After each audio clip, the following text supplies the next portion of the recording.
ఒకసారి అందరు బైబిల్ తీసినట్లయితే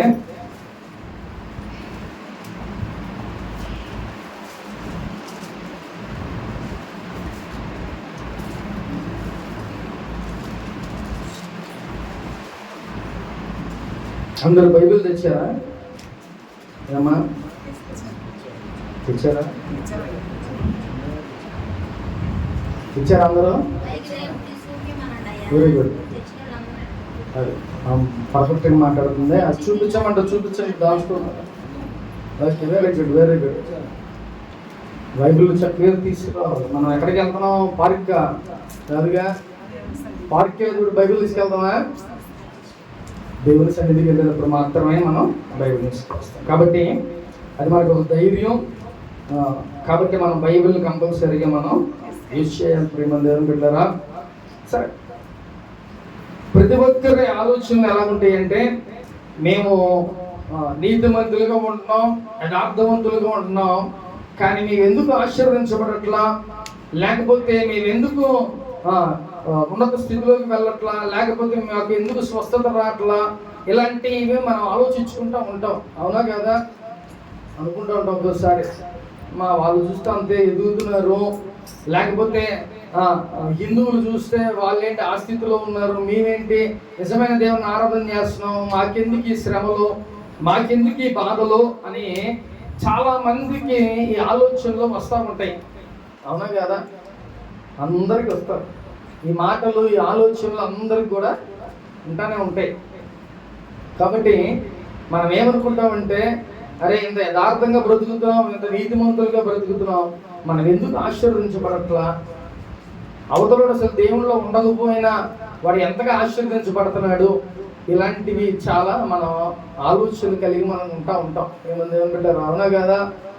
అనుకుంటా ఉంటాం, ఎంత భక్తి చేస్తున్నాం, ఏంటి ఇంకా మేము ఎదగట్లా, లేకపోతే మేము ఇంకా ఆశీర్వదించబడట్లేదు ఏంటి, ఇలాంటి మాటలు మనం అనుకుంటూ ఉంటాం. అయితే మనకి మనమేమో కానీ ఇతరుల గురించి మనం అనుకుంటూ ఉంటాం. అన్యులు అంత గొప్పగా ఆశీర్వదించబడుతున్నారు, మేమెందుకు ఆశీర్వదించబడట్లా అనే మాటలు మనం ఒక్కొక్కసారి అనుకుంటూ ఉంటాం. అయితే నీతిమంతులు అసలు వాళ్ళు ఎలా ఉంటారు, వాళ్ళు దేవుని విషయంలో చక్కగా ఉంటే వాళ్ళు ఎలా ఉంటారు, వాళ్ళు ఆశీర్వదించబడకపోయినా ఎలా ఉంటారు అనే విషయాలు ఈరోజు మనం మాట్లాడుకుందాం. ఈరోజు నీతిమంతుల గురించి మనం కొద్ది విషయాలు మనం తెలుసుకుందాం. చూద్దాం ఒకసారి. కీర్తన గ్రంథం 37వ అధ్యాయం.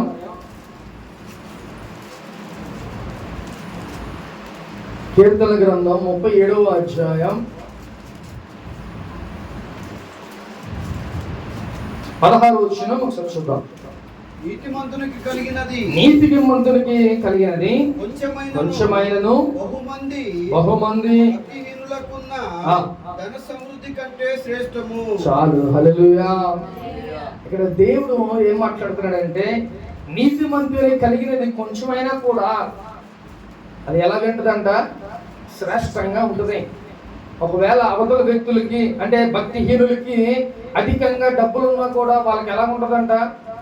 వాళ్ళకి క్షేమం ఉండదు, లేకపోతే ఎలా ఉంటుందంటే వాళ్ళకి నెమ్మది ఉండదు. అంత ధనం ఉన్నా కూడా వాళ్ళకి అది శ్రేష్టంగా ఉండదు.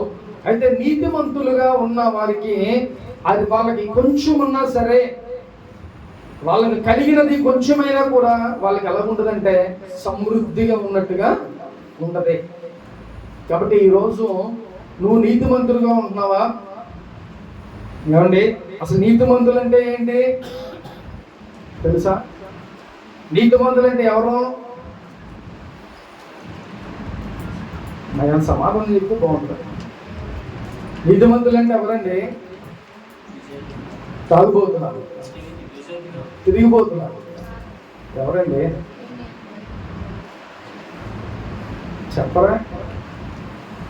తాగుబోతులా? లేకపోతే సమాజంలో మన ఇష్టానుసారంగా మనం జీవిస్తే, లేకపోతే ఎలా పడితే అలా ఉంటే వాళ్ళు నీతిమంతులుగా అంటారా? ఎవరు నీతిమంతులు అంటారు? దేవుని యందు యథార్థం కలిగి చక్కగా నీ లిమిట్స్లో నువ్వు బ్రతకటం అనేది అది నీతిమంతులు. ఏమంటారు? అరే మా ఆడి పని రాడు చూసుకుంటాడు, చక్కగా ఏదో గుడికి వెళ్ళి వస్తాడు, వాడి పని అది చేసుకుంటాడు. అలాంటి వాళ్ళని మనం కూడా ఏమనుకుంటాం, మెచ్చుకుంటాం. చక్కగా వాడి పని అది చేసుకుంటాడు, దేని జోలికి వెళ్ళడు, ఎవరి జోలికి వెళ్ళడు, మంచిగా తన పని తాను చేసుకుంటా ఉంటాడు అనే వాళ్ళని ఏమంటాం మనం, నీతిమంతులు అంటాం. అవునా? కాబట్టి మనందరం దేవుని బిడ్డలంగా ఎలా ఉండాలంటే నీతిమంతులంగా మనం ఈ లోకంలో జీవించాలి. అసలు మన కుటుంబంలో కూడా మనం ఎలా ఉంటామంటే భక్తి అంతా మన చర్చిలో చూపిస్తాం. భక్తి అంతా ఒక భయం లేదా భక్తి అనేది ఒక చర్చిలోనే మనం చూపిస్తూ ఉంటాం. ఆ భక్తిని నువ్వు అన్ని చోట్ల నువ్వు ఎక్కడ ఉన్నా కూడా నీ భక్తిని నువ్వు చూపిస్తూ ఉండాలి. ప్రియమైన దేవుని బిడ్డ, ఈ మాట జ్ఞాపకం చేసుకో. ఇక్కడ బాగానే ఉండి ఇంటికి వెళ్ళి నీ భర్త మీద ఎగరటమో లేకపోతే నీ భార్య మీద ఎగరటమో ఎలాంటివి కాదు. ఇది వాక్యానుసారమైన పద్ధతులు కావు. నువ్వు ఇక్కడ ఎలా ఉంటున్నావు, చర్చిలో ఎలా భక్తిగా ఉంటున్నామో అలాగే నువ్వు ఇంటికాడ కూడా అదే పద్ధతిగా నువ్వు ఉండాలి. ప్రియమైన దేవుని బిడ్డ, కాబట్టి జ్ఞాపకం చేసుకో. నువ్వు నీతిమంతుడు అంటే ఎక్కడ ఉన్నా సరే నేను నీతిమంతుడనే అనాలి. నువ్వు చర్చిలో ఒకలాగా బయట ఒకలాగా ఉంటే అది నీతిమంతులుగా అందరూ ఎవరు. నువ్వు చర్చిలో బాగానే ఉంటున్నావు, నీ గురించి సాక్ష్యం ఎవరు చెప్పాలో తెలుసా? నీ పక్కన వాళ్ళు చెప్పాలి, నీ పక్కన వ్యక్తి చెప్పాలి. అరే వీళ్ళు ఎలాంటి వాళ్ళు అనేది నీ పక్కన వ్యక్తి సాక్ష్యం చెప్పాలి. అప్పుడు నీ గురించి మంచిదే అని అనుకుంటారు. నా గురించి చాలామంది ఏంటంటే వీడు పెద్ద పాస్టరా అంటే మనం కొంచెం గొడవలో లేకపోతే ఇలాగా మనం ఉండేవాళ్ళం. కానీ ఇప్పుడు ఎలాగంటున్నారంట, ఏ సాక్ష్యం చెప్తున్నారు నా గురించి? ఎవరైతే అన్నారో వాళ్ళే మనల్ని పిలుచుకొని ప్రార్థన చేయించుకుంటున్నారు, గౌరవం ఇస్తున్నారు. అదే ఇదివరకే అయితే పైకి ఏదో భయం ఉన్నట్టు ఉండేదేమో కానీ లోపల తిప్పుకుంటూ ఉండేవారు. కానీ ఇప్పుడు అలా ఉంటుందా? మంచిగా సేవకులు అయ్యాం, దేవుడు వాళ్ళ జీవితాల్లో కూడా దేవుడు మన ద్వారా కార్యాలు చేస్తున్నాడు. కాబట్టి మనకి ఎంత గౌరవం ఇస్తారంటే అది అప్పుడు దాన్ని బట్టి మన పక్కనోడు చెప్తే చాలు. మన పక్కనోడు మన గురించి చెబితే అప్పుడు మనం నీతిమంతులు యథార్థవంతులు అని చెప్పి అర్థం. కాబట్టి ఇప్పుడు నీతిమంతులు అని ఎవరిని అంటారు? చక్కగా నువ్వు నీ ప్రవర్తన నీ బిహేవియర్ని బట్టే అది ఉంటుంది. దేవునిలో నువ్వు మంచిగా ఎదుగుతావు, ఈ లోకంలో సమాజంలో నువ్వు మంచిగా బ్రతికితే అప్పుడు నిన్ను మంచి వ్యక్తిగా నిన్ను అనుకుంటారు. అరే ఇది నీతిమంతుడు రా, యథార్థవంతుడు అని చెప్పి అంటారు. కాబట్టి ఇక్కడ దేవుడు ఏం మాట్లాడుతున్నాడంటే కీర్తనకారుల్లో నీతిమంతునికి కలిగినది కొంచెమైనను బహుమంది భక్తిహీనులు కొన్న ధన సమృద్ధి కంటే శ్రేష్టం. మన ఆ వాళ్ళని మీరు అనుకుంటూ ఉంటాం, మరే వాడికి ఎంత డబ్బు ఉంది ఎంత డబ్బు ఉందని. కానీ వాళ్ళు లోపల ఇంటర్గా వాళ్ళు ఏం బాధలు పడుతున్నారో తెలియదు. డబ్బున్న వ్యక్తులకి ఎన్ని బాధలు ఉంటాయో, ఇంటర్గా ఎన్ని సమస్యలు ఉంటాయో బయటికి కనబడరు.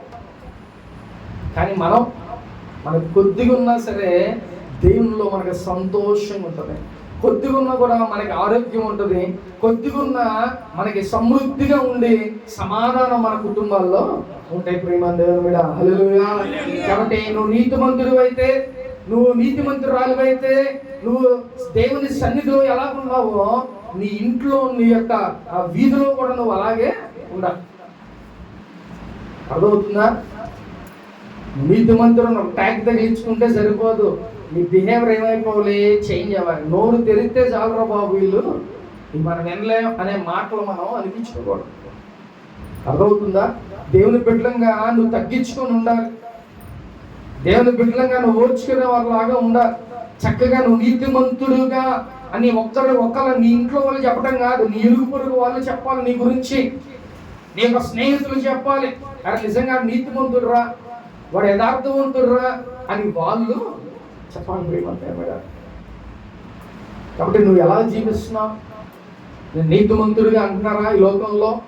నీ ఇరుగు పొరుగు వారు, నీ స్నేహితులు, నీ బంధువులు నేను నీతిమంతుడిగా అంటున్నారా? ఒకసారి జ్ఞాపకం చేసుకో ప్రేమంతా. కాబట్టి ఇతరులు చూసి అయ్యో వాళ్ళకి ఎంత డబ్బు ఉంది, మనమేమో దేవుణ్ణి ఆరాధన చేస్తున్నాం, మనం ఎంతగా దేవుణ్ణి భక్తి చేస్తున్నాం, అయినా మనకేంటి ఇంకా ఈ కష్టాలు ఏంటి లేకపోతే ఇదే అనుకుంటా ఉంటాం. కానీ నీకు కొద్దిగా ఉన్నా కూడా ఎలా ఉండదంటే నీకు సమృద్ధిగా ఉంటుంది ప్రేమ. ఎందుకంటే నీతో ఎవరున్నారు తెలుసా? దేవుడు ఉన్నాడు. ప్రేమ దేవుని మీద దేవుడు ఉంటే నీకు సమృద్ధి. నీకు కొద్దిగా ఉన్నా కూడా అది ఎలా అనిపిస్తుంది తెలుసా? ఓకే, చక్కగా ఇది వెళ్ళిపోద్ది బండిగా, ఇక మనం లాగించేయచ్చు అని ఒక ఉద్దేశం మనకు ఉంటుంది. కానీ దేవునికి వ్యతిరేకంగా ఉన్న అంటే భక్తిహీనులకు ఉన్న ఎక్కువ కొన్ని కోట్లు ఉన్నా కూడా వాళ్ళు ఏమైపోతుంది తెలుసా? వాళ్ళ కుటుంబంలో సరిగ్గా సమాధానాలు ఉండవు. ఆ డబ్బు వాళ్ళకి అక్కడికి రాదు, సమయానికి వాళ్ళకి అవసరానికి అవ్వదు. కానీ నీతిమంతులంగా ఉన్న ప్రతి ఒక్కరికి ఎలాగుంటుందంటే నీకు కొద్దిగా ఉన్నా కూడా నీకు సమృద్ధిగా ఉన్నట్టుగా దేవుడిని ఆశీర్వదిస్తాడు. ప్రేమ దేవుడు, హల్లెలూయా. కాబట్టి నువ్వు నీతిమంతుడుగా నీతిమంతురాలుగా ఈ లోకంలో జీవించాలని దేవుడు ఆశపడుతున్నాడు. కాబట్టి నువ్వు నీతిమంతుడు అయితే నీకు కొద్దిగా ఉన్నా కూడా నీకు సమృద్ధిగానే ఉంటుంది. నీకు దేవుడు తోడుగా ఉంటాడు. భక్తిహీనులతో నువ్వు పోల్చుకోవద్దు. నీకు కొద్దిగా ఉన్నా కూడా అది దేవుడు నీకు అధికంగా దేవుడు చేస్తాడు. దేవుని బిడ్డ, నీ ప్రార్థన బట్టి, నీ నీతి కార్యాలు బట్టి, నువ్వు చేసే నీ బిహేవియర్ బట్టి దేవుడు నిన్ను చక్కగా నీకున్న దాంట్లోనే దేవుడు నీకు సమృద్ధిగా ఇస్తాడు. ప్రేమ దేవుని బిడ్డ, కాబట్టి చాలా మంది ఎక్కువ ఉన్నా కూడా వాళ్ళకి సమృద్ధి ఉండదు.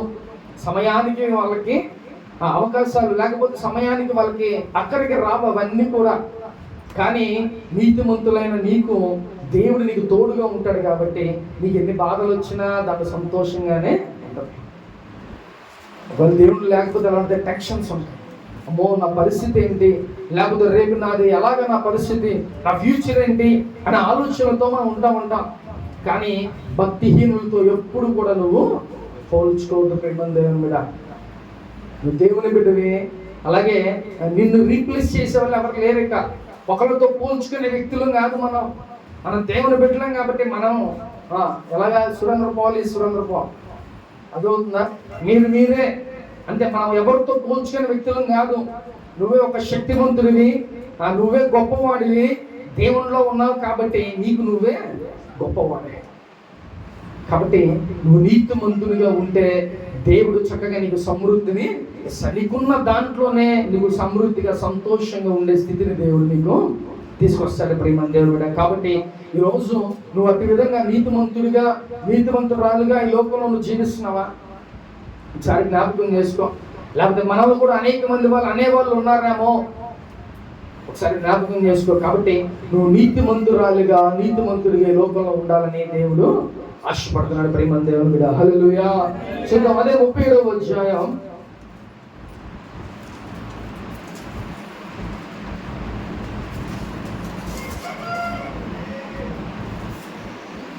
25వ వచనం చదువుకున్నాం. నేను చిన్నవాడినై ఉంటిని, ఇప్పుడు ముసలివాడినై ఉన్నాను. వారి సంతానము అయినను నీతిమంతుల విడుబడుట గాని వారి సంతానము భిక్షమెత్తుట గాని నేను చూచి ఉండలేదు. ఆమేన్, హల్లెలూయా. ఇక్కడ కీర్తనకారుడు అంత గొప్ప వ్యక్తి, ఆయన రాజు అయినప్పటికీ ఆయన ఏ మాటలో రాశారంటే నీతిమంతులుగా ఉన్న ఎవరైతే ఉన్నారో ఆ వ్యక్తి యొక్క కుటుంబం ఎప్పుడు కూడా భిక్షమెత్తుట ఆయన ఎప్పుడు చూడలేదంట. ఎంత గొప్ప మాట, అర్థమైందా? ఒకసారి చదువుదాం మళ్ళీ ఆ వర్డ్స్. నీతిమంతులు విడవబడుట గాని వారి సంతానము చాలు. హల్లెలూయా. ఎంత గొప్ప మాట తెలుసా? నీతిమంతులు విడవబడటం కానీ లేక నీతిమంతులు భిక్షం ఎత్తుకుంటా కానీ నేను ఎప్పుడు కూడా నీతిగా బ్రతికితే ఆ నీతే నీకేమైందంటే అదే మళ్ళీ అలాగే తిరిగి వచ్చేస్తాయి. నీతిగా ఉండు, నీతిని చేయి, ఆ నీతే నీకు మళ్ళీ తిరిగి వస్తుంది. అందుకే దేవుడు ఏం చెప్తున్నాడు? నువ్వు ఏది విత్తితే అది కోసుకుంటావు. నువ్వు మంచి విత్తావు అనుకో, మంచిని కోసుకుంటావు, అంతే కదా. మామిడికాయ విత్తనం వేసి బత్తాకాయ కోసుకోవాలంటే కుదిరిద్దా? కుదరదు కదా. మనం ఏం విత్తాలి? నువ్వు మంచిని విత్తు, మంచినే నువ్వు కోసుకుంటావు. నువ్వు మంచి చేసావు అనుకో, అది తిరిగి మళ్ళీ నీ దగ్గరికే వస్తుంది. నిజంగా నువ్వు నీతిమంతుడు అయితే నువ్వు మంచి చేస్తావు. అందుకని గొప్ప మాట దావీదు రాజు ఆయన అనుభవించి చూసి ఆయన రాశాడు ఏమనంటే ఆ యొక్క నీతిమంతుల కుటుంబం వాళ్ళు భిక్షమెత్తుట కూడా అట్లా ఎప్పుడు ఆయన చూడలేదంట. కాబట్టి నిజంగా ఇప్పుడు నువ్వు నీతిమంతులు అయితే నువ్వు నీ కుటుంబం ఎలా ఉంటుందంట, ఇతరుల ముందు చేసే విధంగా దేవుడు నిన్ను ఉంచడు. ప్రేమ. కాబట్టి కేవలం నువ్వు నీతిమంతులు అయితేనే ఇవన్నీ నీకు అనుగ్రహిస్తాడు. కాబట్టి వాళ్ళ కుటుంబం, నువ్వు నీ కుటుంబం అంతా కూడా సమృద్ధిగా నువ్వు ఇచ్చేవారిలాగే ఉంచుతాడు. కానీ నేను భిక్షం ఎత్తుకున్నట్టు అటు విధంగా దేవుడు నిన్ను చేయడం. కానీ ఒకసారి మనం భయపడిపోతూ ఉంటాం, కానీ దేవుడు నిన్ను విడిచిపెట్టే పరిస్థితి ఎప్పుడు కూడా ఉండదు. ప్రేమ దేవుడు కూడా నువ్వు నిజంగా నీతిమంతుడిగా ఉంటున్నావా? ఒకవేళ నీతిమంతుడిగా ఉంటే నువ్వే కాదు, నీ కుటుంబం, నీ పిల్లలు, నీ తరతరాలు వరకు కూడా ఎలాగుంటారంట? పైన ఇచ్చే వారిలాగే దేవుడు ఉంచుతాడు. అలా ఉండాలని కోరుకుంటాం మనం, లేకపోతే ఇతరులను అడుక్కోవాలని కోరుకుంటామా? ఎప్పుడు మనం ఇచ్చే వారిలాగా ఉండాలని మనం ఆశపడుతూ ఉంటాం. కాబట్టి అలా ఇచ్చే వారిలాగా ఉండాలని అంటే నువ్వు ఎలా ఉండాలంట? ఫస్ట్ కుటుంబం యజమానులు, మీన్స్ భార్య భర్తలు ఎలా ఉండాలంట? నీతిమంతులుగా ఉండాలి. అప్పుడు నీ పిల్లలు ఎలా ఉంటారు? ఇచ్చేవారిలాగా చేస్తారు. ప్రేమ దేవుడు. హల్లెలూయా. కాబట్టి భార్య భర్తలు ఎలా ఉండాలంట? నీతిమంతులుగా ఈ లోకంలో జీవించాలి. అప్పుడు అది ఎలా ఉంటుంది తెలుసా? ఆ నీతి నీ పిల్లలకి దేవుడిది ట్రాన్స్ఫర్ చేస్తాడు. తెలుగు వర్డ్స్ రాత్రం ఆ దేవుడు ఆ నీతిని నీ పిల్లలకి ట్రాన్స్ఫర్ చేస్తాడు. అప్పుడు అది ఏమైంది? నీ పిల్లలకి చక్కగా అది ఎలాగైందంటే వాళ్ళు ఎప్పుడు కూడా భిక్షం ఎత్తుకుంటా, అంటే ఒకళ్ళు అడిగే స్థితిలో దేవుడు నిన్ను ఉంచడం. నువ్వు కానీ నీతిమంతురాలుగా ఉంటే చక్కగా నీ పిల్లలను కూడా నువ్వు ఇచ్చేవారిలాగే దేవుడు చేస్తాడు. కాబట్టి భార్య భర్తలైన మీరు ఎలా ఉండాలంట? నీతిమంతులుగా మీరు ఉండండి. నీతి అంటే దీంట్లో చాలా చాలా ఉంటాయి. నీతి అంటే దేవునిలో ఉండటం, అది కాకుండా ఈ లోకంలో కూడా ఇతరులకి నీకు తోచిన సహాయం నువ్వు చేయటం, లేకపోతే ఒకరిని ఆదరించడం, ఇలాగా అనేకమైనవి దీంట్లో ఇంక్లూడ్ అయి ఉంటాయి. కాబట్టి ప్రేమ దేవుని బిడ్డ, నువ్వు నీతిగా ఉంటే నీ బిడ్డలకు కూడా ఆ నీతే ట్రాన్స్ఫర్ అయ్యి. కాబట్టి నువ్వు ఒకసారి జ్ఞాపకం చేసుకో ప్రేమ దేవుని బిడ్డ, నువ్వు అటు విధంగా ఉన్నావా లేదో ఒకసారి జ్ఞాపకం చేసుకో. అటు విధంగా ఉంటే ఇక్కడ దావీదు రాజు అంటున్నాడు, నీతిమంతులు ఎప్పుడు కూడా భిక్షం ఎత్తుట నేను చూడలేం. కాబట్టి వాళ్ళ కుటుంబం ఎప్పుడు కూడా ఇచ్చే స్థితిలోనే దేవుడు ఉంచుతానని దేవుడు మాట్లాడుతున్నాడు. కాబట్టి నిజంగా నువ్వు నీతిమంతురాలు అయితే దేవుడు ఏం చేస్తాడంట? మిమ్మల్ని ఇచ్చే చేతులుగా దేవుడు చేస్తాడంట. ప్రేమ దేవుని బిడ్డ. కాబట్టి ఇక్కడ చూడండి, మొట్టమొదటిగా నేను చిన్నవాడినై ఇంటిని, ఇప్పుడు ముసలివాడినై ఉన్నాను, అయినను నీతిమంతులు విడుబడుట కానీ వారి సంతాన భిక్షమంతులు కానీ నేను, అంటే నేను చిన్నవాడు ఉన్నప్పుడు, ఇప్పుడు ముసలివాడు అయినప్పుడు, అయినను అండ్ మీన్స్ చిన్నప్పటి నుంచి నేను చూస్తున్నా, ముసలివాడు అయిపోయేదాకా నీతిమంతుల్ని నేను చూస్తున్నా. ఏ నీతిమంతుడు ఎప్పుడు కూడా భిక్షమెత్తుట నేను చూడలేదు అనేది అని అర్థమవుతుందా? చిన్నప్పటి నుంచి నేను ముసలివాడు అయిపోయేదాకా నేను చూస్తున్నా. కొన్ని వందల సంవత్సరాలు నేను చూస్తుంటా, ఒక్కరు కూడా నీతిమంతులు భిక్షమెత్తుట నేను చూడలా అని దావీదు రాజు రాశాడు. ప్రేమ దేవుడ. కాబట్టి ఆయన ఎంతవరకు అన్ని సంవత్సరాల ఎక్స్పీరియన్స్ లో చక్కగా దేవుని యథార్థం ఉన్న వ్యక్తి ఆయన ఈ మాట చెప్తున్నాడు. కాబట్టి ఈ మాట యథార్థవంతమైందే. ఎందుకంటే నీతిమంతులు చక్కగా వాళ్ళు దేవునిలో ఎదుగుతారు. లోకపరంగా వాళ్ళకి సమృద్ధిని దేవుడే అనుగ్రహిస్తాడు. నువ్వు నీతి చేస్తా, నీతే నీకు మళ్ళీ తిరిగి వస్తుంది. ప్రేమ దేవుడా. కాబట్టి ఈరోజు దేవుడు నీతిమంతుడుగా ఉండాలని దేవుడు ఆశపడుతున్నాడు. ప్రేమ దేవుడా.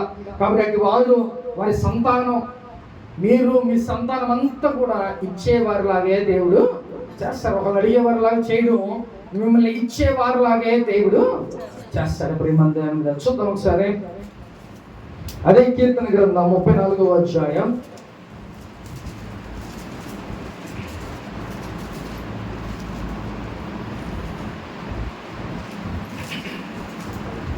34:19 వచనం చదువుకుందాం. నీతిమంతునికి కలుగు ఆపదలు అనేకములు అన్నిటిలో నుండి యెహోవా వారిని విడిపించును. చాలు. హల్లెలూయా. ఇక్కడ నీతిమంతులు అవటం వలన ఎన్ని లాభాలు ఉన్నాయో చూసారా? నీతిమంతులుగా అయితే ఏమైందంటే, ఫస్ట్ ఆఫ్ ఆల్ నువ్వు నీ కుటుంబం అంతా కూడా చక్కగా ఇచ్చేవారిలాగా దేవుడు చేస్తాడు. ఒకటి. రెండవది ఏంటంట, దేవుడు నీకు కలిగిన దాంట్లోనే నీకు సమృద్ధిని ఇస్తాడు. నాకు ఇంత కావాలి అని అనుకోమాకండి. కొద్దిగున్నా కూడా ఆ దేవుళ్ళు ఉంటే నీకు సమృద్ధిగా ఉన్నట్టుంటుంది. అర్థమైందా? మూడవదిగా ఏంటంట, నీకు అనేకమైన ఆపదలు ఉంటాయి. ప్రతి ఒక్కరికి, నీకు నాకు అనేకమైన ఆపదలు ఇప్పుడు వరకు మనం చూసే ఉంటాం. అనేకమైన ఆపదలు వచ్చి తప్పిపోయి ఉంటాయి. ఈ ఆపదలన్నీ కూడా దేవుడే తగ్గిస్తాడు. నువ్వు నీతిమంతుడు అయితే, నీతిమంతురాలు అయితే ఎలాంటి ఆపద కూడా నీకు రాకోకుండా దేవుడు వాటి నుంచి నేను కాపాడతాడు. ప్రేమందేవుడా, హల్లెలూయా. కాబట్టి ఆపదలు అనేకమైన ఉంటాయి, కానీ వాటి నుంచి దేవుడు మనల్ని కాపాడతాడు. అది కూడా నువ్వు నీతిమంతుడు అయితే. కాబట్టి ఈ రోజు నుంచి మన నీతిమంతులుగా ఈ లోకంలో బ్రతకాలి. ఈ రోజు నుంచి ఒక ట్యాగ్ మీ అందరికీ నేను ఇస్తున్నాను, నీతిమంతుడు నీతిమంతురాలు ఒక ట్యాగ్ ఇస్తున్నాను. ఆ ట్యాగ్ ఎక్కడ పెట్టుకోవాలి? ఇక్కడ పెట్టుకోవాలి. ఈ ట్యాగ్ని చూసుకొని నోరు ఎక్కడ పడితే అక్కడ మాట్లాడకూడదు.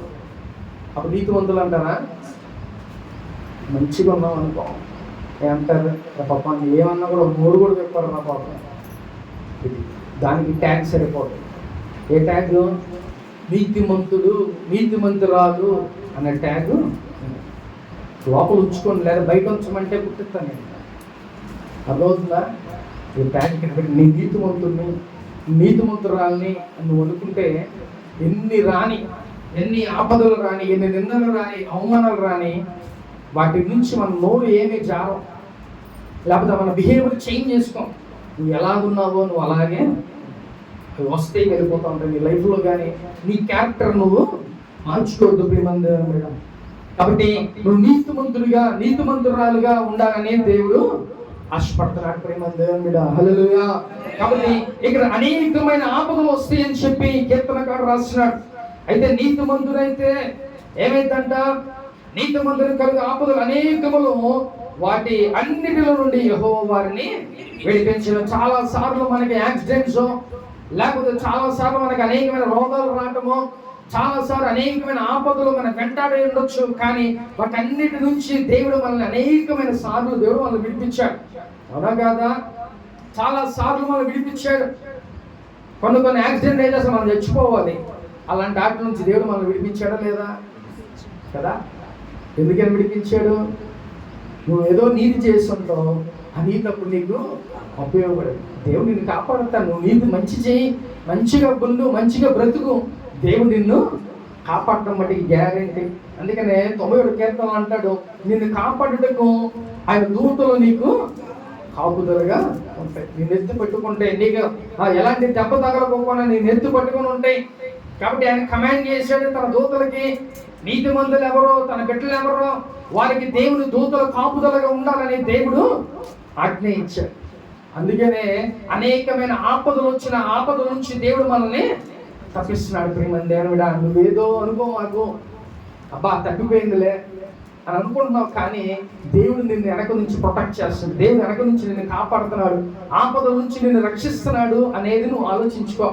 నీ బలాన్ని చూసో, నీ డబ్బును చూసో, లేదా ఇంకొకటి చూసో మనం ఏదేదో అనుకుంటామంట.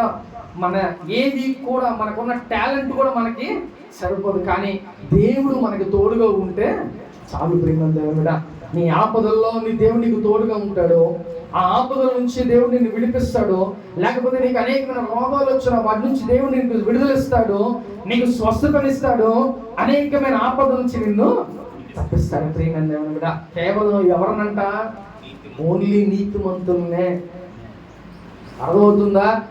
నీతిమంతుల్నే దేవుడు ఈ విధంగా చేస్తారని చెప్తున్నాడు. మరి ఇప్పుడు మీరు నీతిమంతులు అయితేనే బాగుంటుంది. లేకపోతే ఏదైనా ఆపదలు వస్తే పరలోకం ప్రియులారా పాట పాడుకోవడం. అర్థమవుతుందా? అంటే పరలోకం వెళ్ళిపోవడమే ఇంకా డైరెక్ట్గా. కానీ నువ్వు నీతిమంతుడుకుంటే దేవుడు నువ్వు ఎన్ని ఆపదలు రాని, ఎన్ని అపాయాలు రాని, వాటన్నిటి నుంచి దేవుడు నిన్ను విడిపిస్తాడు. ప్రేమందేవుడా, కాబట్టి ఇప్పుడు వరకు మనం ఎలా బ్రతికాము, ఎలా ఉన్నాము అనేది పక్కన పెట్టేయండి. కానీ నీతిమంతులుగా ఈ రోజు నుంచి మనం బ్రతకాలని దేవుడు మనతో మాట్లాడుతున్నాడు. ప్రేమందేవుడా, అలా బ్రతుకుతావా? మనల్ని ఎవరైనా అంటున్నారు, నోరు మూసుకొని ఉండటం అది చాలా ఉత్తమం. లేదా నీ బిహేవియర్ నువ్వు మార్చుకుంటే మంచిది. ఇలా ఉంటే చాలా నీతిమంతులుగా అంటారు మనం.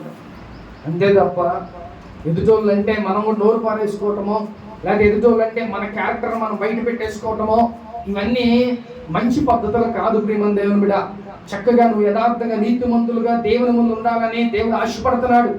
కాబట్టి అటు విధంగా నువ్వు ఉంటున్నావా లేదా ఒకసారి జ్ఞాపకం చేసుకో. ఒకవేళ నువ్వు నీతిమంతుడు అయితే ఇవన్నీ కూడా నీకు సంభవిస్తాయి. ఆపద వస్తే నేను కాపాడాలా వద్దా? కాపాడాలా వద్దా? కాపాడాలి. నీకు రోగం వస్తే ముట్టి స్వస్థపరచాలా వద్దా? లేక నీకున్న దాంట్లో నీకు సమృద్ధిగా ఉండాలని అంటే చక్కగా దేవుడు నీకు తోడుగా ఉంటేనే అది నీకు సమృద్ధి. ఇతరులు చూసి వాళ్ళకి ఎంత ఉంది ఎంత ఉందని మనం అనుకున్న అవసరం. మనం కొంచెం ఉన్న దాంట్లోనే దేవుడు మనకి సమృద్ధిని ఇస్తాడు. హల్లెలూయా. కాబట్టి నీతిమంతుడు అయితే, నువ్వు నీతిమంతురాలు అయితే ఇటు విధంగా దేవుడు నిన్ను కాపాడుతాడు, సంరక్షిస్తాడు, స్వస్థపరుస్తాడు. నీకంటూ నీ ఆపదల్లో నిన్ను కాపాడేవాడు ఆయన ఉన్నాడు నీకు తోడుగా. కానీ నువ్వు యథార్థంగా నీతిమంతులుగా ఈ లోకంలో బ్రతకాలని దేవుడు ఈరోజు మాట్లాడుతున్నాడు. ప్రియమైన దేవుడు, కాబట్టి బైబిల్ గ్రంథంలో అనేక మంది నీతిమంతులు ఉన్నారు. అనేక మంది ఆ నీతిమంతులు భక్తులు ఈ లోకంలో ఉన్నారు. కాబట్టి మొట్టమొదటిగా ఒక వ్యక్తిని మనం చూద్దాం. యోబు గ్రంథం, యోబును చూద్దాం మనం.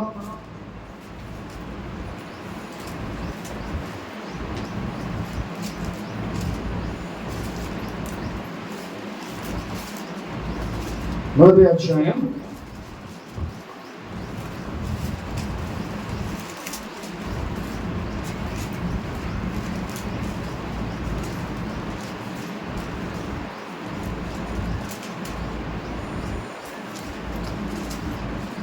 8వ వచనం చూద్దాం. 1వ అధ్యాయం 8వ వచనం. యెహోవా నీవు నా సేవకుడైన యోబు సంగతి ఆలోచించితివా? అతడు యథార్థవంతుడును న్యాయవంతుడునై దేవుని యందు భయభక్తులు కలిగి చెడ్డలను విసర్చువాడు భూమి మీద వాడెవడునూ లేడు. చాలు. హల్లెలూయా. అతను అలాంటి వాడంట, నీతిమంతుడు, యథార్థవంతుడు, భక్తిపరుడు, దేవుని యందు భయభక్తులు కలిగిన వాడు. కాబట్టి ఎవరిస్తున్నారు ఈ మాట? దేవుడే చెప్తున్నాడు. ఎవరు చెప్తారు? దెయ్యానికి చెప్తున్నాడు. అర్థమవుతుందా? దెయ్యానికి దేవుడు చెప్తున్నాడు. చూసావా నా భక్తుడు ఎలా ఉన్నాడో? చాలా నీతిమంతుడు, చాలా యథార్థవంతుడు అని దేవుడే స్వయంగా సాతానికి చెప్తున్నాడు. ప్రేమ దేవుడా, ఇప్పుడు నీ ఇంటి పక్కన వాళ్ళు నీ గురించి చెప్తున్నారా? నోరు ఇప్పితే చాలండి, నేను వినలే. ఇలాంటి మాటలు అనేక మంది గురించి చెప్తూ ఉంటారు.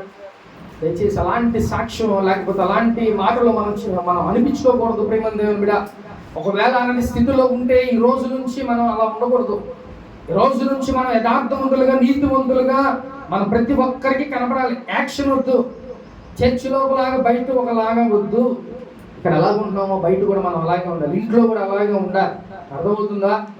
కాబట్టి యోబు గురించి దేవుడే సాక్ష్యాన్ని ఇస్తున్నాడు. ప్రేమ దేవుని బిడ్డ, కాబట్టి ఆయన ఎలాంటి వాడంట? నీతిమంతుడు, యథార్థవంతుడు. కాబట్టి ఆయన దేవుడు ఏం చేశాడంట? ఎన్ని ఆపదలు రాని, ఎన్ని శ్రమలు రాని వాటి నుంచి దేవుడు విడిపించి రెట్టింపైన ఆశీర్వాదాన్ని దేవుడు ఆయనకి అనుగ్రహించాడు. ఇప్పుడు నువ్వు కూడా నీతిమంతుడుగా ఉన్నావు అనుకో, దేవుడు నిన్ను కూడా అట్టి విధంగా దేవుడు ఆశీర్వదిస్తాడు. ప్రేమ దేవుని బిడ్డ, దేవుడు నీకు పోయిన ప్రతీది కూడా తిరిగి రెట్టింపుగా దేవుడు నీకు అనుగ్రహిస్తాడు. నువ్వు అది ఆ నీతిమంతుడుగా ఉంటేనే, నువ్వు దేవుడు లేకపోకుండా నిష్టానుసారంగా నువ్వు జీవిస్తా, నువ్వు ఎలా పడితే అలా ఉండి నేను ఆశీర్వదించబడాలంటే అది అవ్వదు. నువ్వు నీతిమంతుడిగా ఉండి దేవునిలో అలాగే సమాజంలో నువ్వు నీతిమంతుడివి, నీతిమంతురాలివి అని అనిపించుకుంటే అప్పుడు మటుకే నిన్ను దేవుడు బ్లెస్ చేస్తాడంట. ప్రేమ దేవుడు, కాబట్టి యోబుని రోజు ఒక నీతిమంతుడిగా దేవుడు మన ముందు ఉంచాడు. ఆయన ఎలాంటి వాడంట? నీతిమంతుడు, యథార్థవంతుడు. అలాంటి వాడు ఈ భూలోకంలో ఎవ్వరు కూడా లేరు. నీలాంటి వాళ్ళు కూడా ఎవ్వరు లేరని మనం అనిపించుకోవాలి. అర్థమవుతుందా? నీలాంటి వాళ్ళు ఎవ్వరు కూడా లేరు అనే సాక్ష్యాన్ని మనం ఈ లోకంలో మనం అనిపించుకోవాలి. అది అంతే తప్ప మనం బ్రతికున్నంత కాలం మనల్ని అనేకమైన మాటలు అనిపించుకునేలాగా మనం ఉండకూడదు. దయచేసి ఇప్పుడు దాకా ఎలాగున్నామో ఇక నుంచి మన యొక్క ప్రవర్తన మారిపోవాలి. ఇక నుంచి మన ప్రతి యాటిట్యూడ్, మన ప్రతిదీ కూడా మారిపోవాలి. అలా ఉంటేనే చక్కగా దేవుడు సంతోషిస్తాడు. నేను చూసి నీకు కావలసిన ప్రతిదీ కూడా ఆయన ప్రొవైడ్ చేస్తాడు. ప్రతిదీ కూడా ఆయన సమయానికి అవి పంపిస్తూ ఉంటాడు దేవుడు. కాబట్టి యోబుకి ఏం చేశాడంట? ఆయన అన్ని ఆపదలన్నిట్లోంచి దేవుడు విడిపించాడు, తప్పించాడు. అలాగే ఆయనకి ఆరోగ్యం కోల్పోతే ఆరోగ్యాన్ని కూడా దేవుడు తిరిగి ఇచ్చాడు. ఆస్తి పోతే ఆస్తి కూడా తిరిగి రెట్టింపైన ఆస్తిని దేవుడు అనుగ్రహించాడు. ఎందుకని? యథార్థవంతుడు ఆయన, నీతివంతుడు ఆయన. అందుకనే యోగుని రెండంతలుగా ఆయన ఆశీర్వదించాడు, ఆపదల నుంచి కాపాడాడు. చక్కగా పోయినదంతా తిరిగి మళ్ళీ దేవుడు ఆయనకి ఇచ్చేశాడు. ఆరోగ్యాన్ని కూడా తిరిగి ఆయనకి అనుగ్రహించేశాడు. కాబట్టి ఓన్లీ నీతివంతుడు అయితేనే నువ్వు కూడా అటు విధంగా బ్రతకాలని ఈరోజు దేవుడు ఆశపడుతున్నాడు. అలా బ్రతికితే నువ్వు ఏదైతే కోల్పోయావో అదంతా తిరిగి దేవుడు మళ్ళీ నీకు అనుగ్రహిస్తాడు. ఒకవేళ ఆరోగ్యం పోతే ఆరోగ్యం మళ్ళీ తిరిగి నీకు ఇస్తాడు. లేకపోతే నీకున్న పరువు పోతే పరువును తిరిగి మళ్ళీ నీకు ఇస్తాడు. కాబట్టి నీతిమంతుడిగా ఈ లోకంలో నువ్వు బ్రతకాలి ప్రేమందేమో. అంతేగాని ఎందుకు పుట్టాడు రా బాబు, ఎందుకు బతుకుతున్నాడు రా అని మనం అనుకోకూడదు. మన గురించి అనేక మంది మంచి చెప్పుకోవాలి, లేకపోతే నువ్వు మంచి చేయాలి, నీతిమంతులుగా ఉండాలని దేవుడు ఆశపడుతున్నాడు. అటు విధంగా ఉంటేనే మంచిది. అప్పుడే దేవుడు వీటన్నిటి నుంచి నిన్ను కాపాడతాడు ప్రేమ దేవుని బిడ్డ. హల్లెలూయా. కాబట్టి ఆఖరికి చూద్దాం ఒకసారి ఫిలిప్పీయులకు రాసిన పత్రిక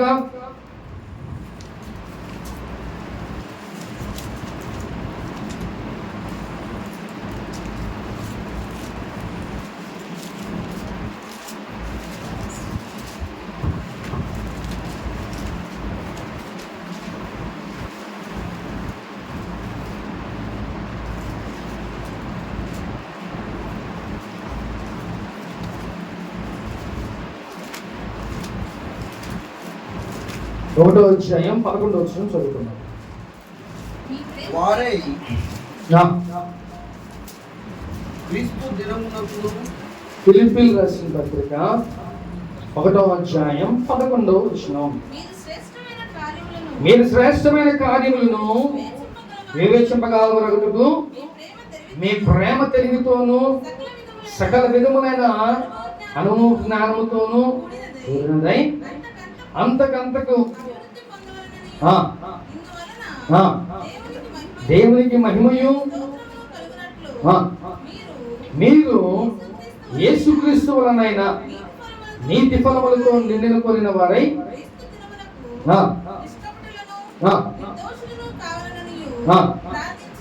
చాలు. హల్లెలూయా.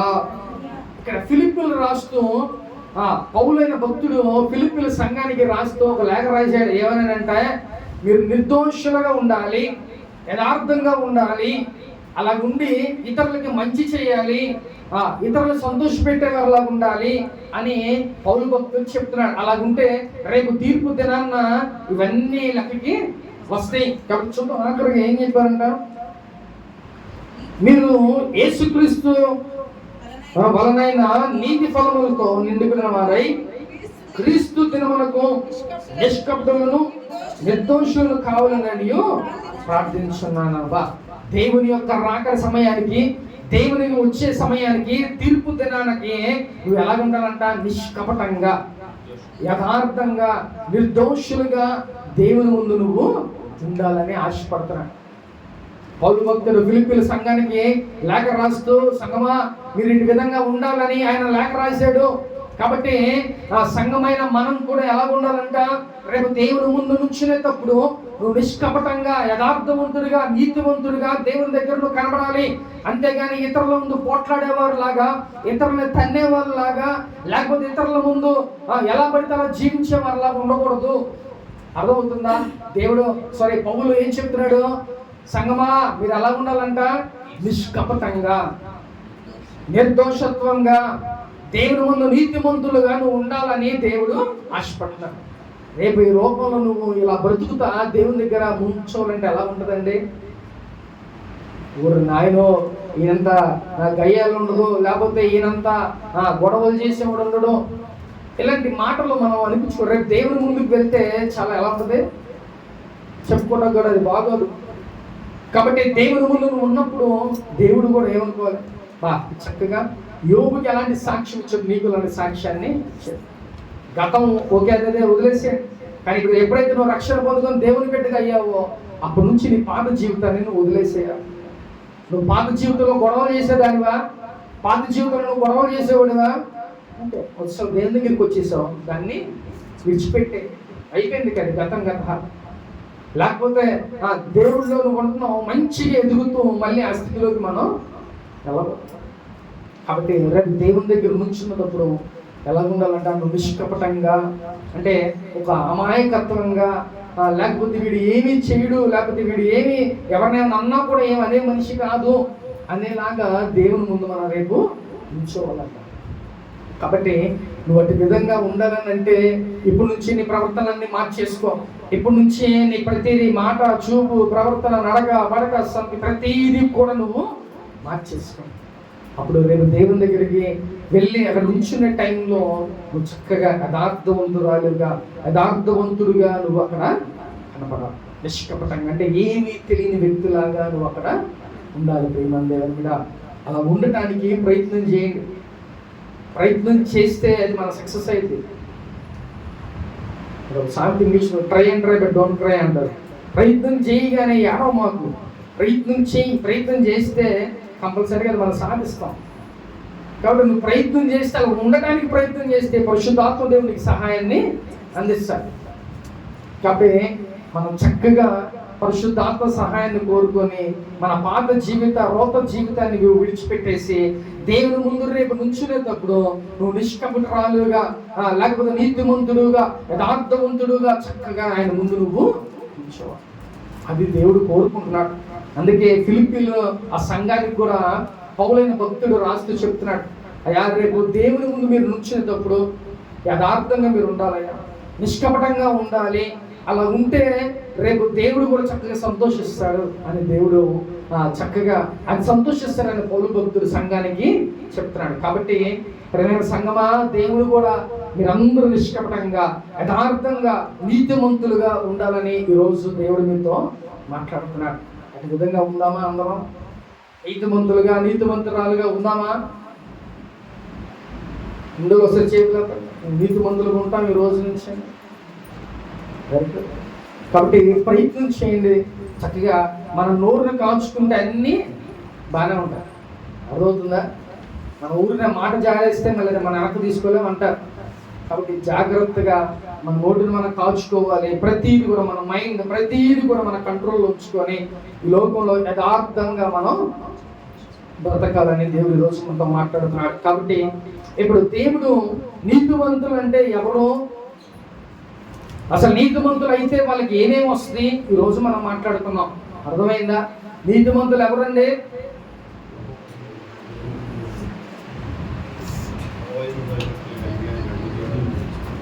దేవుని యొక్క ఏదైతే ఆయన చెప్తున్నాడో ఆ ప్రకారం నడుచుకుంటేనే. నేను చెప్పింది సార్, తాగుబోతులు నీతిమంతులా? ఏమంటే అసలు అది ఏ అలవట్లేదండి, ఒక తాగుడు తప్ప. అది పెద్ద క్వాలిఫికేషన్లా చాలా ఒకటే. ఏమండి అవుతుందా? కాబట్టి మనం ఒక్కటి ఉన్నా మనలో నువ్వు నీతిమంతులు అవుతావా?